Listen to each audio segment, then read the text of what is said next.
Hello everyone, welcome to Brain Blitz Audios. Today we're starting off an entirely new playlist which is called Bitsat Question Papers. So in this series we're going to be discussing previous year papers of the Bitsat, that is BITS admission test.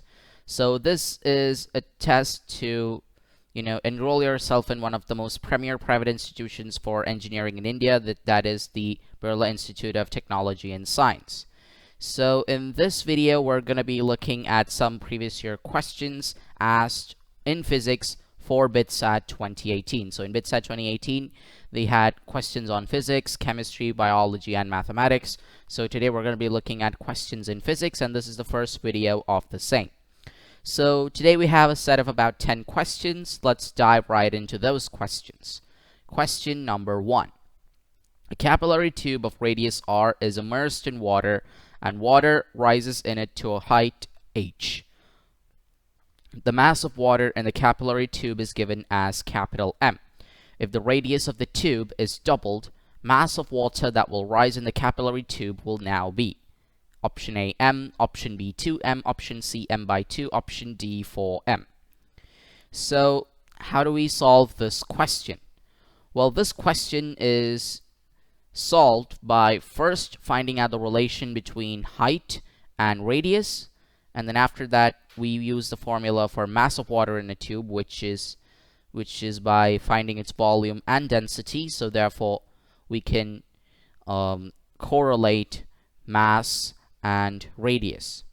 So let's find out the height of water in a tube. So the height of water is measured as h equals 2t cos theta divided by r rho g, where r is the radius of the tube. So from this formula you can basically get the relation that the height of water is inversely proportional to the radius of the tube, meaning that if you have a wider bucket, the water level will be lower for the same volume. So now let's take h divided by 2h, then the relation on the other side will be 2r divided by r. So basically, if you were to increase the height by 2, then you would see, if you were to increase the radius by 2, then you would see a decrease in height by 2.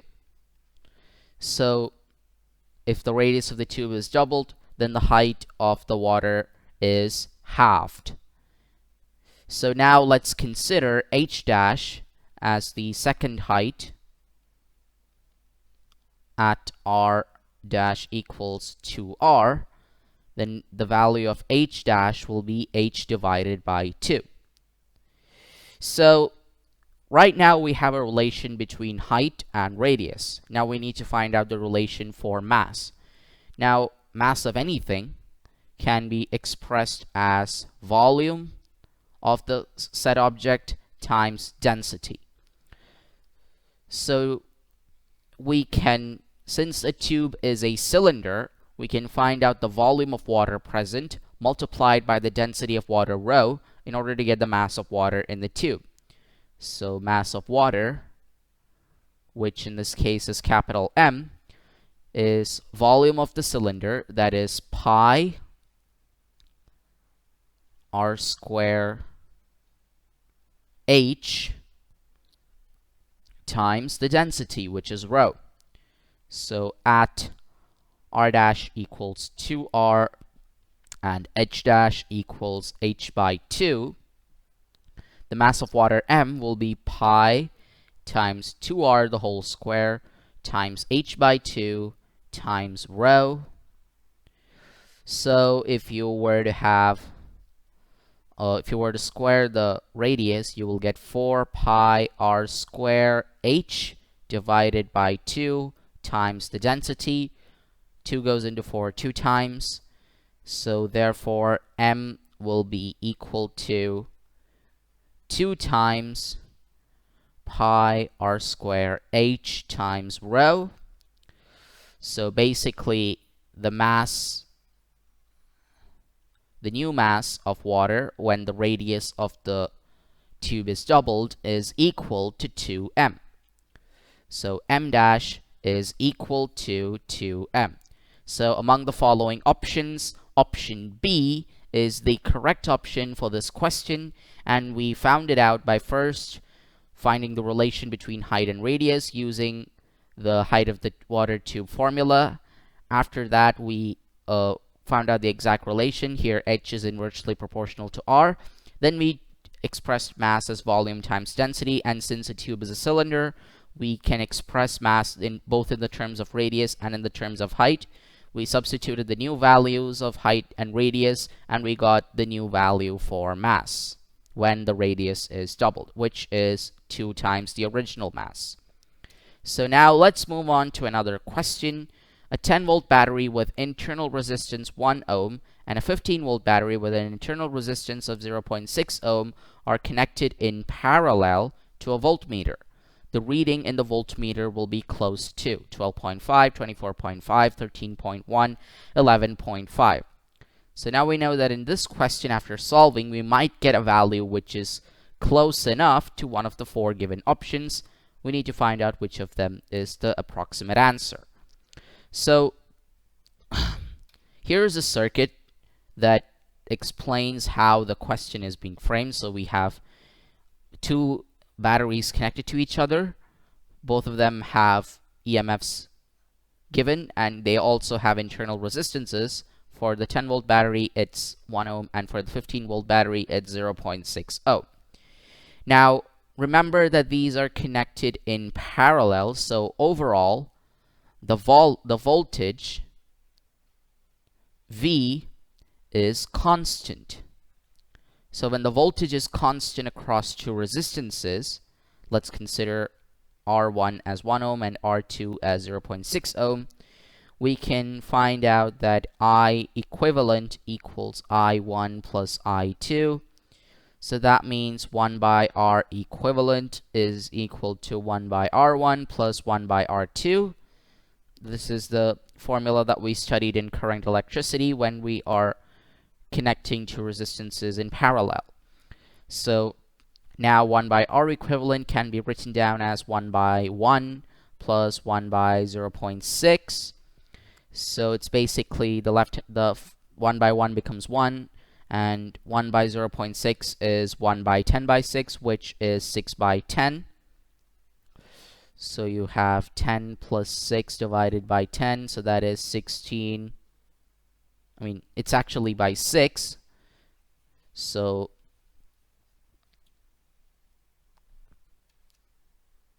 So 1 by R equivalent will be equal to 1 plus 1 divided by 6 by 10. So that is equals 1 plus 10 by 6. That is 6 plus 10 divided by 6, which is equal to 16 divided by 6. So 1 by R equivalent is 16 by 6. So therefore, R equivalent will be equal to 6 divided by 16, which when divided by 2, we can write as 3 divided by 8. So that is the value for the equivalent resistance. So then we can find out the total current passing through after finding out the net potential. So since we have 2 batteries, so the difference between the batteries is the overall potential. So the net potential in this circuit is 15 volts minus 10 volts. That is equals 5 volts. So therefore, the total current will be V divided by R. So here V is the net potential. 5 volts divided by the total resistance is 3 by 8. So that is 8 into 5 divided by 3, which is equal to 40 divided by 3 amperes. Now over here, the voltage is same across both of these batteries, both of these resistances, so therefore the reading in the voltmeter also will be similar to the total voltage that will be similar to 1 ohm times the current that we just found out. So therefore, the reading in the voltmeter in this scenario, voltmeter reading, is equal to 40 divided by 3 volts, which when we divide, we get a value that is equal to 13.3 volts. So 13.3 volts is the voltmeter reading. And if you were to look at our options, you can see that option C is the closest answer to the correct answer that we've got. So 13.3 is the value that we've got. 13.1 is approximately close to it, so we can take 13.1 volts as the approximate reading in the voltmeter. Next question. If the edge lengths of a cuboid are measured to be 1.2 centimeters, 1.5 centimeters, and 1.8 centimeters respectively, then the volume of the cuboid is. While this question at first appears very simple, this question is a question from units and measurements, so that means we need to be careful when it comes to putting significant figures. So in this question, the volume of the cuboid can be easily calculated as L times B times H. So that is 1.2 times 1.5 times 1.8. So it's 12 by 10 times 15 by 10 times 18 by 10. So we can write 12 into 15 into 18 divided by 1000. So 15 into 12.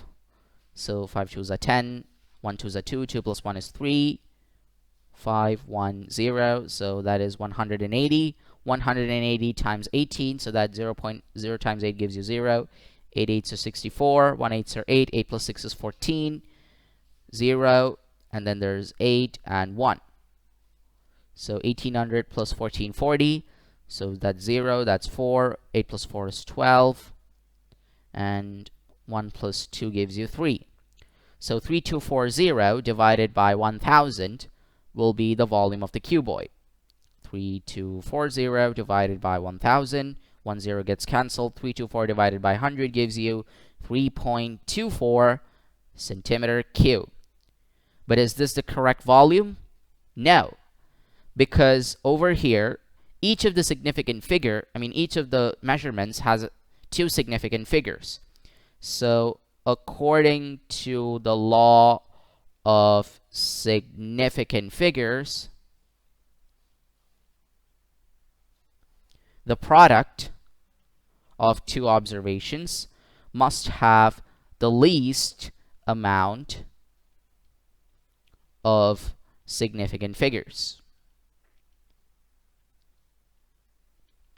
from among the two, multiplicants. So suppose I have 2.33 and 5.1.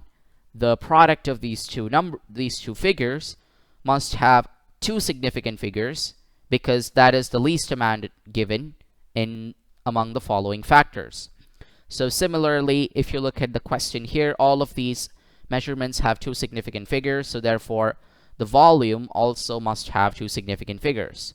So that means we have to approximate it so that we get two significant figures. Now 4 is less than 5, so therefore it does not add to the previous unit. So therefore 3.2 centimeters cube will be the correct volume in keeping with significant figures for this question. And 3.2 centimeters is the same option as option C. So option C is the correct option for this question asked for 2018. So we have to be very careful in these kinds of questions, because we need to be aware of the laws regarding significant figures, and we also need to do approximations in order to find the correct answer. Now let's move on to another question. In the circuit shown in the figure, you need to find the current passing through. So in this circuit, you need to find out whether the current passing through the 3 ohm is 0.5 or 0.25, or that the current passing through 4 ohms is 0.5 or 0.25. So how do we solve this question? the first step is to find the equivalent resistance. So how do we find the equivalent resistance for this kind of circuit? Well, we'll start from the right extremity. So over here, let's first name the circuit at its junctions. So let's consider this as AB, CD, EF, G, H. So if you take the loop EFGH, EGHF, so in EGHF, you can see that 2 ohms, 4 ohms, and 2 ohms are in series. So therefore, the resistance there would amount to 2 plus 4 plus 6, that is 8 ohms.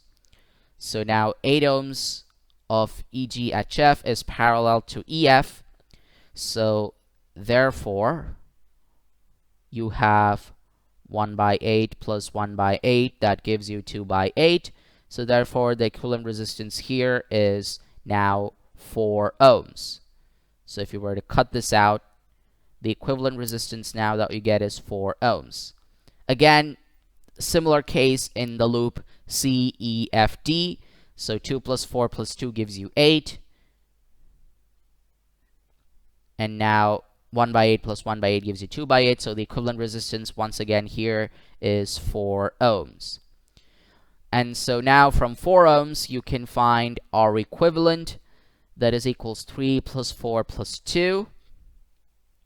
So 3 plus 4 plus 2, that gives you 9 ohms. So the equivalent resistance here is 9 ohms.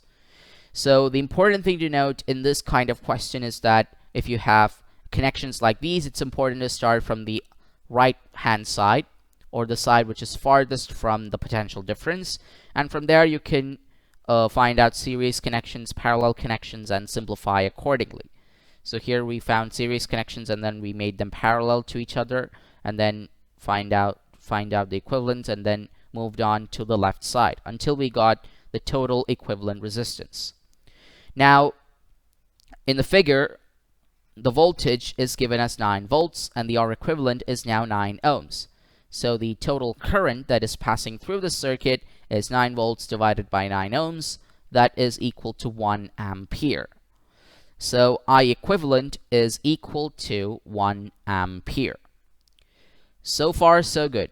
Now let's erase whatever we've done with the circuit so as to give you a better idea of what we're going to do next.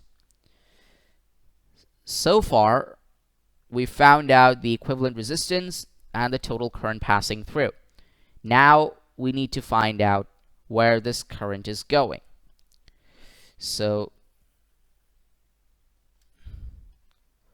from positive side, that is the positive electrode of the battery, to the point A, the current is 1 amperes. And since AC is in series with the potential difference, I remains the same. So that means the current passing through the 3 ohms resistor is 1 ampere. So from there you can see that options A and B are incorrect because none of the current values are correct. So now at C, it's basically becoming a parallel connection from here because CD is parallel to CEFD. So that means 2 ohm plus 8 ohm, 2 ohm plus 4 ohm plus 2 ohm, that is the 8 ohm, is again parallel to 8 ohm. So current divides in half. So therefore, till C, it was 1 amperes, that was the current. But if you look at the current passing through the arm CE, it will be 0.5 amps. Now at point E, it faces the same dilemma. It has to pass through two parallel circuits, so it divides equally, knowing that the two resistors are equal when added up. So therefore, the current passing through the 4 ohms resistor will be 0.25 amperes. So therefore, option D, 0.25 amperes, is the correct option. And we found that out by first finding the equivalent resistance of this connection, then finding out the equivalent current, and then plotting the path of the current by taking the current in series. By taking the resistors in series to have the same current and the resistors in parallel to have the same voltage. And since in this case the parallel resistors are almost equal, so therefore the current always divides in half. So by the time it reaches 4 ohms, the current has reduced to 0.25 amperes, as opposed to 1 amperes when it was crossing through the 3 ohms circuit. So that concludes this question. Option D is the correct answer. Next question. So over here, the resistance of a wire at 20 degrees Celsius is given as 20 ohms, and at 500 degrees Celsius, it's given as 60 ohms. We need to find out the temperature of the wire when the resistance is 25 ohms. How do we solve this question? Well, to find the final resistance of a wire which has undergone a temperature change, the formula is R equals R dash times 1 plus alpha delta T. So basically, R is the final resistance, R dash is the initial resistance, alpha is the temperature coefficient of the wire, and delta T is the change in temperature. So now, since we have two values already given, that for resistance at 20 degrees Celsius and 500 degrees Celsius, let's find out the coefficient of temperature for the wire first.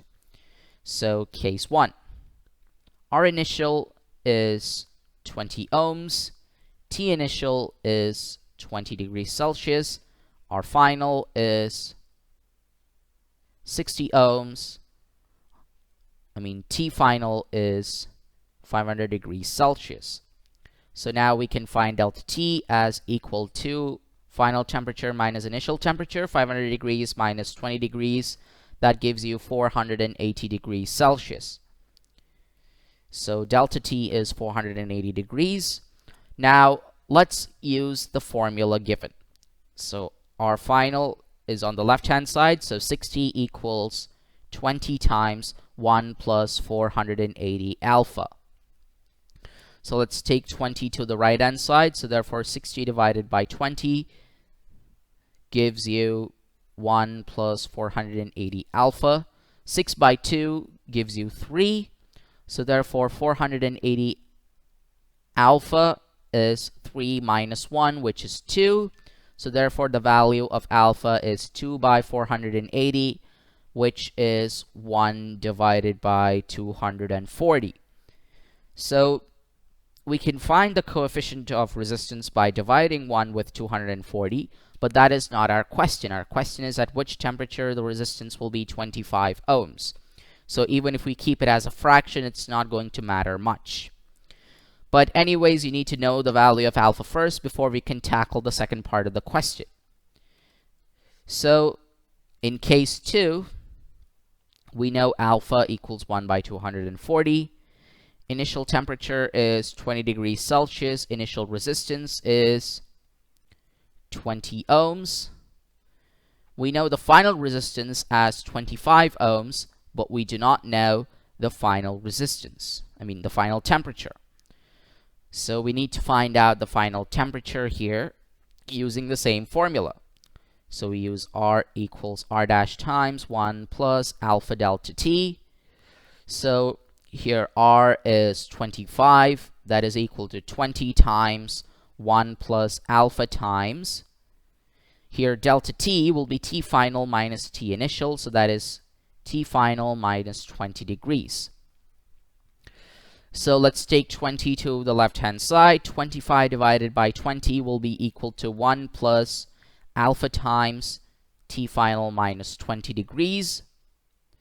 So 25 divided by 20 gives you 5 by 4. 5 by 4 minus 1 equals alpha times t final minus 20 degrees. So now we will get 5 minus 4 divided by 4, so that is equal to 1 by 4.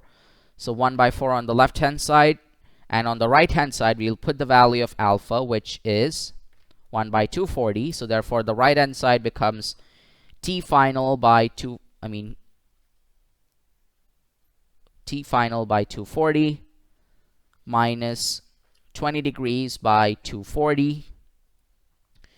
So therefore now we can find t final by 240 as equal to 1 by 4 plus 20 divided by 240.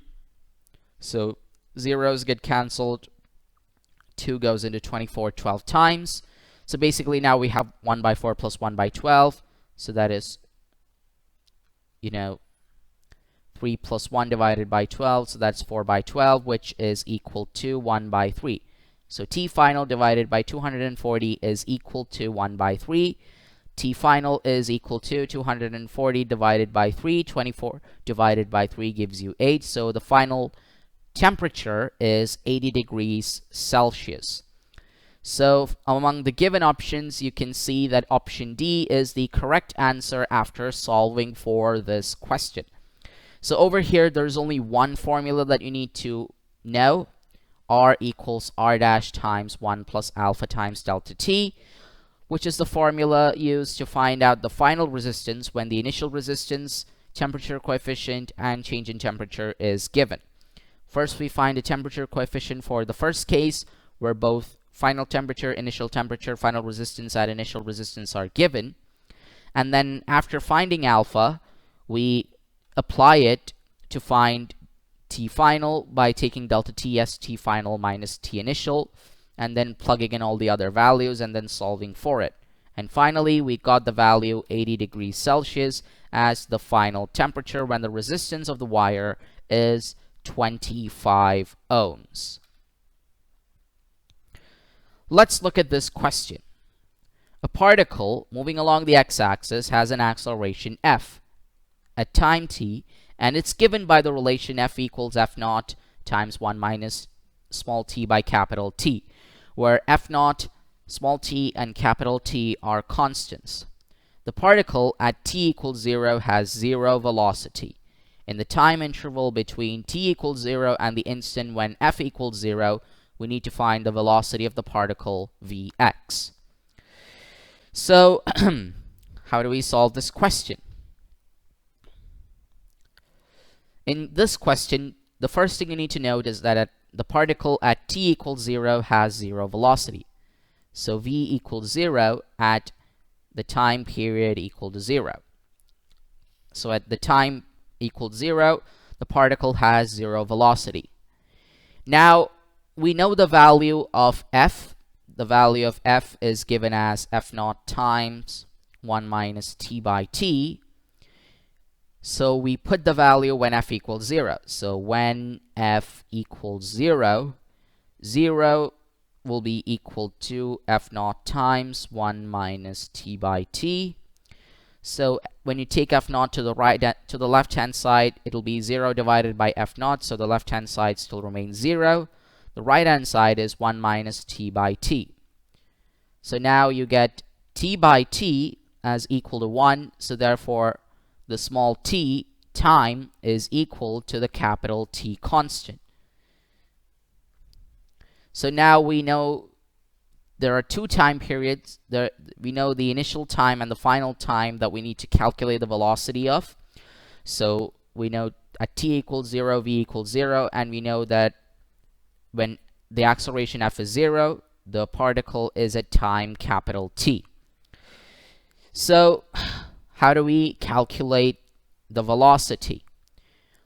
Now, what is the definition for acceleration when it comes to differentiation? So the acceleration F is expressed as dv by dt. So the differential of velocity with respect to time gives you acceleration.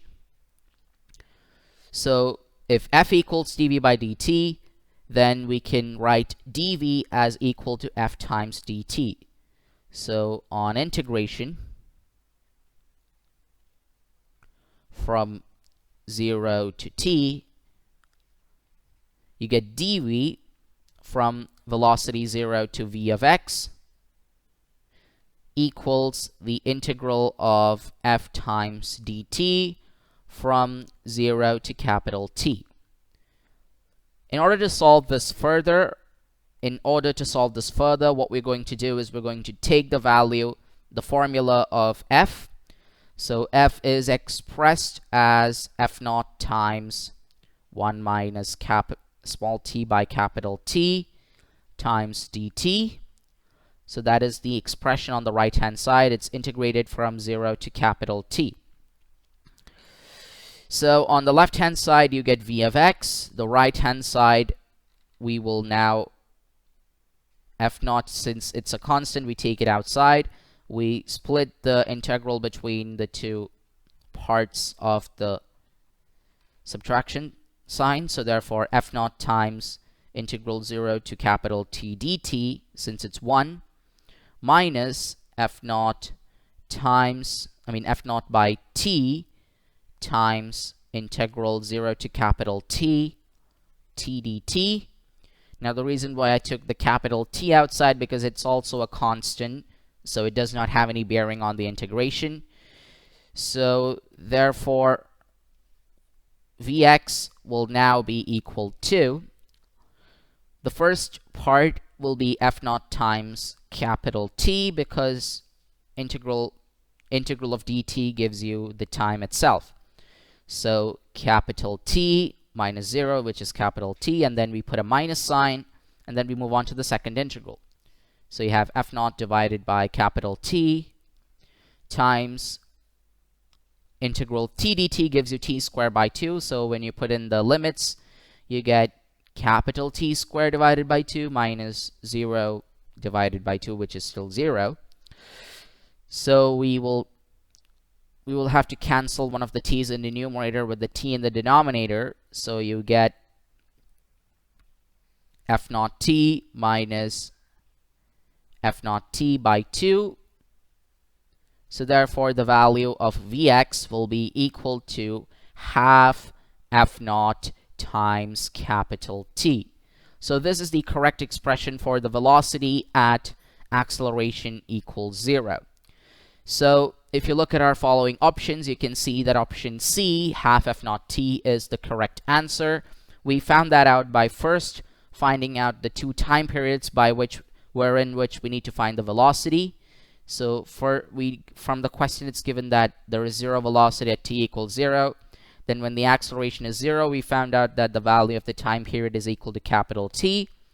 Then we took the formula acceleration equals dv by dt, and then we integrated it when we took dv on one side, and then we integrated the whole equation, and we put in the values of f, and then we integrated the whole equation from 0 to capital T, and then finally we got the answer Vx as equal to half V naught t. That is the correct answer, so therefore option C is the correct option. Let's look at this question. A charged particle enters in a uniform magnetic field with a certain velocity. The power delivered to the particle by the magnetic field is dependent on force exerted, angular speed omega and radius r, angular speed omega and acceleration, none of the above. So how do we solve this question? So here let's look at the first part of the question. A charged particle enters in a uniform magnetic field. So what happens if a charged particle enters in a uniform magnetic field? It experiences magnetic force. But the interesting thing about magnetic force is that it is perpendicular to the velocity of the particle.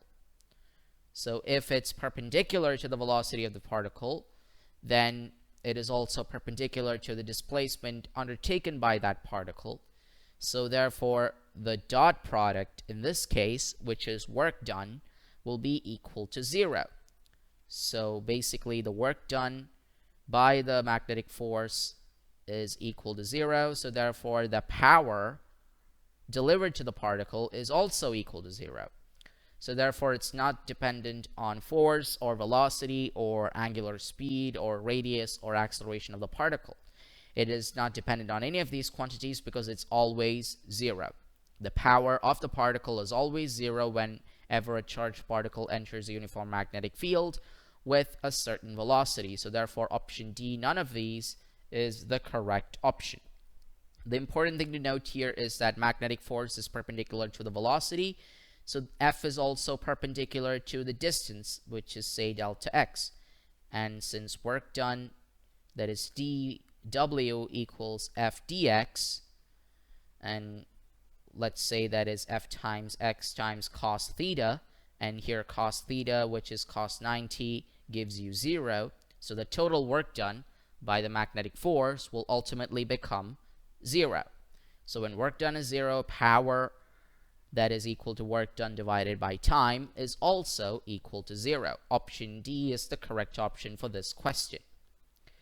Next question, we have two vectors, that is vector P equals 2i minus 3j plus 4k, and vector Q is 0i plus j minus 2k. We need to find the magnitude of their resultant. So let's write both vectors in the standard form. Vector P equals 2i minus 3j plus 4k.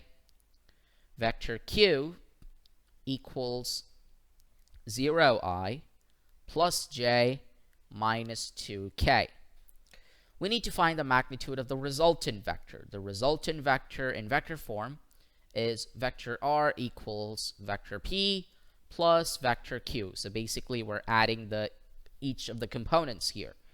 So vector r is 2 plus 0 I cap plus minus 3 plus 1 j cap plus 4 minus 2 k cap. So therefore, you get 2i minus 2j plus 2k as the resultant vector. So therefore, the resultant vector r is 2i minus 2j plus 2k. The magnitude of a vector can be calculated by squaring all of its components along the coordinate axes and then taking a square root of that value. So you have 2 squared plus minus 2 the whole square plus 2 squared the whole root. So that is 4 plus 4 plus 4 the whole root, which is under root of 12. We can write under root of 12 as 4 times 3. So therefore, the value of the magnitude of the resultant vector is option B, 2 root 3. So here the question is easy. It's based on vectors, vector algebra. So you have two vectors P and Q. Just need to find the resultant by adding those two values. And then after adding those two vectors, you get a resultant vector. Just find the magnitude of that resultant vector by using x squared plus y squared plus z squared the whole square formula. The whole square root formula. So in this way, the magnitude of the resultant is option B, 2 root 3. Let's look at this question. Two projectiles, let's name them A and B, are thrown with the speeds in the ratio 1 is to root 2. So what does this mean? It means the initial velocity of A the initial velocity of A in a ratio with the initial velocity of B will have the ratio 1 is to root 2. Now, the unique thing here is that they acquired the same heights. If A is thrown at an angle of 45 degrees with the horizontal, find the angle of projection of the projectile B. So, how do we solve this question? So here it says that the two projectiles acquired the same heights. So we'll first put in the formula for maximum height. Maximum height h max is given as u squared sine square theta divided by 2g. So now let's calculate that for projectile A. For projectile A, we know that the value of theta is 45 degrees, so therefore H max is UA square sine square 45 degrees divided by 2g, which is equal to UA square times 1 by root 2 the whole square divided by 2g, which is equal to UA square times 1 by 2. So the 2 goes into the denominator. So 2 times 2 gives you 4. So the final equation of H max for A is UA squared divided by 4g. Now let's calculate it for projectile B. Now for projectile B, let's consider the angle as theta. We don't know the value of that angle yet. So when you put in the equation, you get H max of B equals UB squared sine squared theta divided by 2g. Now, since it's given that H max of A equals H max of B, we can write down UA squared divided by 4g as equal to UB squared divided by, UB squared sine squared theta divided by 2g. G and g gets cancelled. 2 goes into 4 twice. So you have UA squared by 2 gives you UB squared sine squared theta. We need to find the value of projection, the value of the angle of projection of projectile B. So we need to find theta. So let's keep sine square theta on one side. So now you get 1 by 2 times UA by UB the whole squared, because if you have UA squared by UB squared, that will be equal to UA by UB the whole squared. Now UA by UB is given in the question as 1 by root 2. So 1 by 2 times 1 by root 2 the whole squared, so that is 1 by 2 times 1 by 2, which is equal to 1 by 4. So now you have sine square theta is as equal to 1 by 4. Sine theta will be under root of 1 by 4. Under root of 1 is 1. Under root of 4 is 2. So 1 by 2 will be the value of sine theta. So since sine theta here is equal to sine 30 degrees, theta is equal to 30 degrees. So therefore, 30 degrees is the correct option for the value of the angle of projection for projectile B. So therefore, if you look at the given options, you can see that option C, 30 degrees, is the correct option. So here we use the formula H equals U squared sine square theta divided by 2g. We applied the values of UA squared and UB squared and the value of theta for projectile A. And since it's given that both the heights are same, we equated them, and then we used the value for the UA is to UB ratio, which is 1 is to root 2. We applied that, and after doing calculations, we got to the result theta equals 30 degrees. So the angle of projection of the projectile B is 30 degrees in this question. Now we're at the final question of this episode. A wire carrying current I has the shape as shown in the adjoining figure. Here it is. Now the linear parts of the wire are very long and parallel to the x-axis, while the semicircular portion of radius r is lying in the yz plane. The magnetic field at point O is. So this is the z-axis, this is the y-axis. As you can see, the x-axis is right here. So the wire is stretched along the x-axis, and then it's twisted in the yz plane and then brought back to the x-axis. So therefore, if you want to get a simpler diagram for this question, we can draw it like this. So we have a semicircle in the yz plane. That's y dash. This is z. And then at the two ends of the semicircle, we can draw this symbol, that is a circle with a dot, which represents the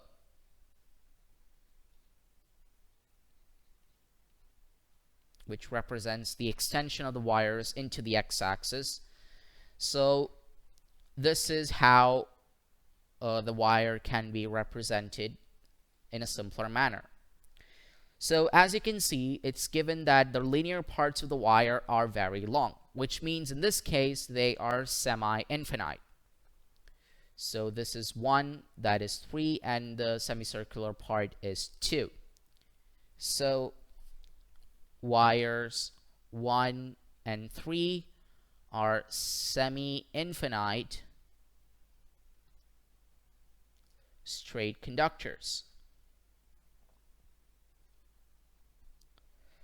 So the magnetic field associated with those wires, that is B1 and B3, are equal. So B1 equals B3 equals minus mu naught I divided by 4 pi r times k cap. So here we took x as k cap and y as j cap and z as I cap. So this is the equation for B1 and B3, and they're equal. Now, wire 2 is a semicircular arc in the YZ plane. So therefore, at point O, given here, you will get the value of magnetic field associated with wire 2 as equals minus half times mu naught I by 2r. It's actually half times minus mu naught I by 2r I cap, where mu naught I by 2r represents the it represents the magnetic field of a circular loop. So we're just dividing it by half, so you get minus mu naught I divided by 4r I cap. So this is the value of B2. We need to find out the net magnetic field here. So B net is equals B1 plus B2 plus B3. So therefore, since B1 and B3 are equal, so B1 plus B3 is 2 times of B1. So you can write 2 times minus mu naught I divided by 4 pi r k cap. And then you can add it to minus mu naught I divided by 4r times I cap. So we're going to take common out, but before we can do that, we need to multiply the right hand side and divide it by pi. So when we do that, B net will now be equal to 2 times minus mu naught I divided by 4 pi r k cap, and then plus pi times minus mu naught I divided by 4 pi r I cap. So here you can see minus mu naught I by 4 pi r is common, so we take it out. Minus mu naught I by 4 pi r, that gives you, on the other bracket, you get pi I cap plus 2 k cap. So therefore, this is the correct expression for the net magnetic field. And if you look at our following options, you can see that option B is the correct answer to this question. So the options are actually I, not 1. So therefore, option B, minus mu naught I by 4 pi r pi I cap plus 2 k cap, is the correct answer to this question. So first we found out the magnetic fields around the straight semi-infinite conductors, and then we found out the magnetic field due to the semicircular arc. So by combining those 3 values, we got this expression, which is the same option as option B. So that concludes this first episode of Bitsat question papers. We hope you found this episode interesting. we'll be adding more videos shortly regarding physics, chemistry, biology, and mathematics. So don't forget to subscribe to our channel, which is Brain Blitz Audios. We have a lot of other content relating to joint entrance examination and NEET. So if you want to access those, you can check out our channel. And to get the latest updates regarding this or other educational content, hit the notifications button below the video. So until the next webisode, take care, stay safe, bye-bye for now.